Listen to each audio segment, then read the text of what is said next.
It is the summer of '62.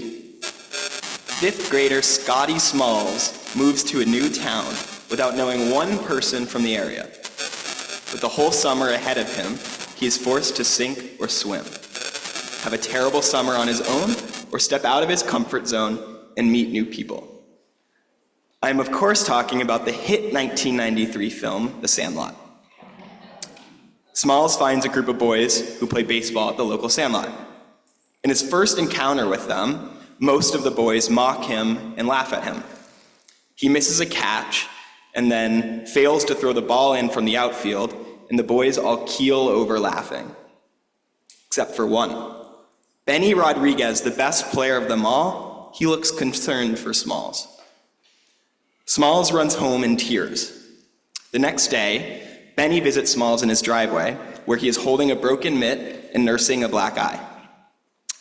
Benny invites Smalls to play baseball with him again, and Smalls declines. He says he would, but his glove is broken.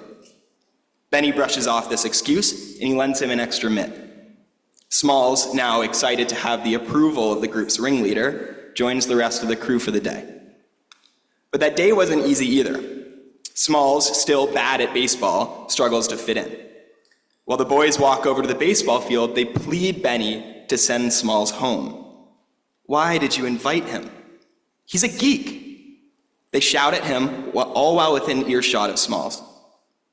But Benny stands by his decision. He tells them Smalls makes 9, so he completes the roster. But Benny clearly sees something more in Smalls. While the skeptics take the field, Benny sends a pop fly out to Smalls, who's in the outfield.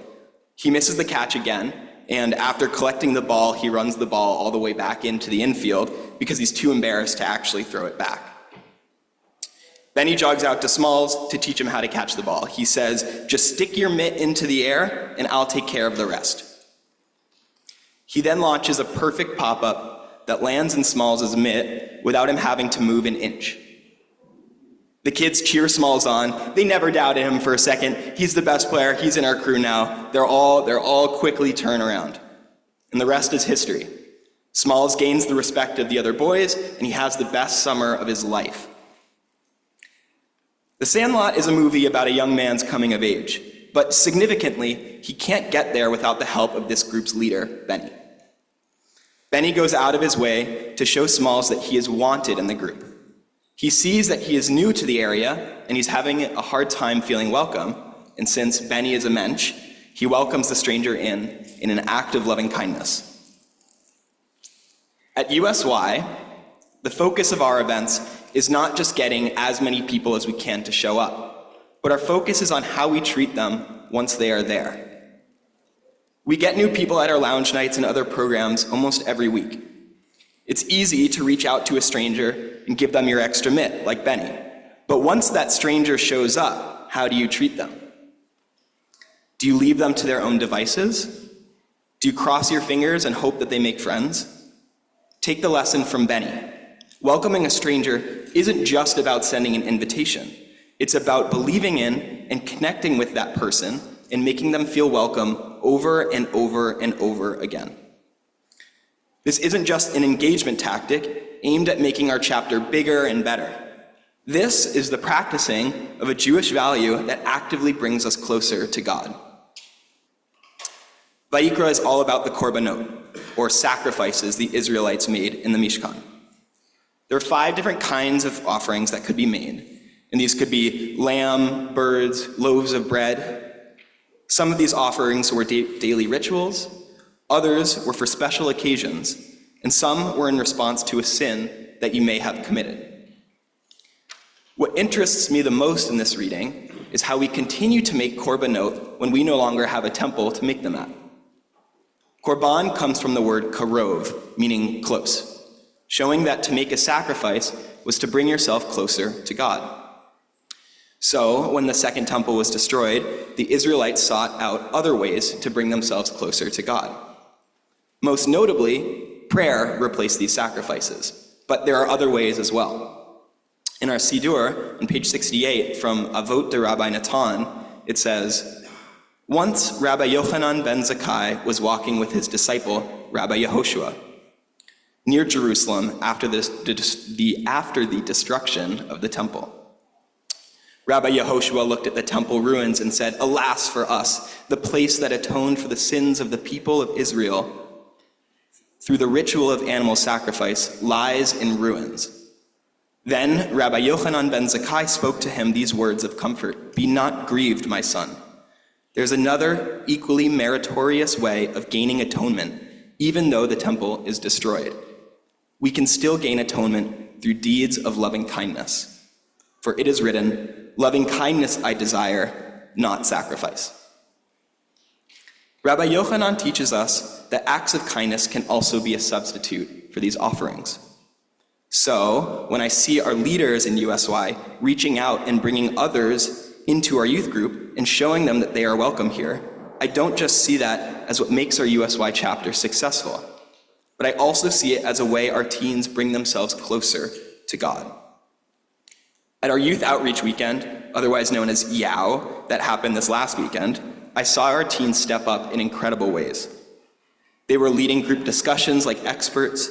They were leading their own programs and activities that they had all written, and they were all instrumental in making the weekend fun and memorable.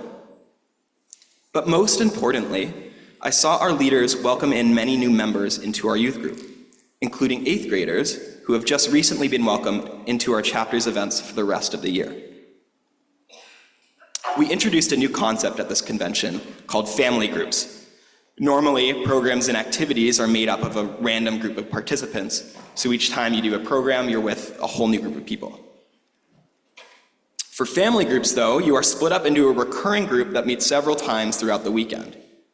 I half expected that each time we go back to our family groups, more and more people would split from their family groups and just hang out with their friend groups. I was pleasantly surprised to see that over the course of the weekend, the family groups stuck together. I attribute this to our leaders' ability to create connections with and create connections with and between new people. Our leaders in so many ways reminded me of how Benny acts in the Sandlot, and I believe there's a certain godliness that comes with being that kind of a leader.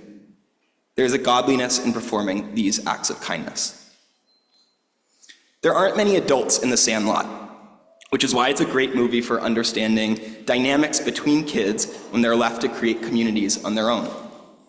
But the scenes with adults in them are helpful for understanding where we as adults fit into youth engagement and youth communities. At the beginning of the movie, Smalls' mother sits him down.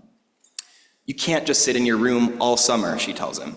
"You have to go make friends. Get dirty, scrape your knees, get in trouble." Interesting.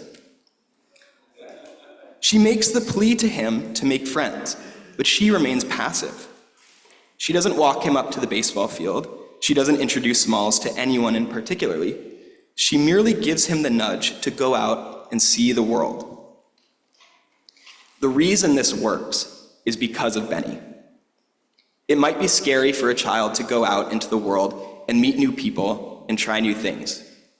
It can be even scarier for a parent to send their child out into a world that they themselves may not be familiar with.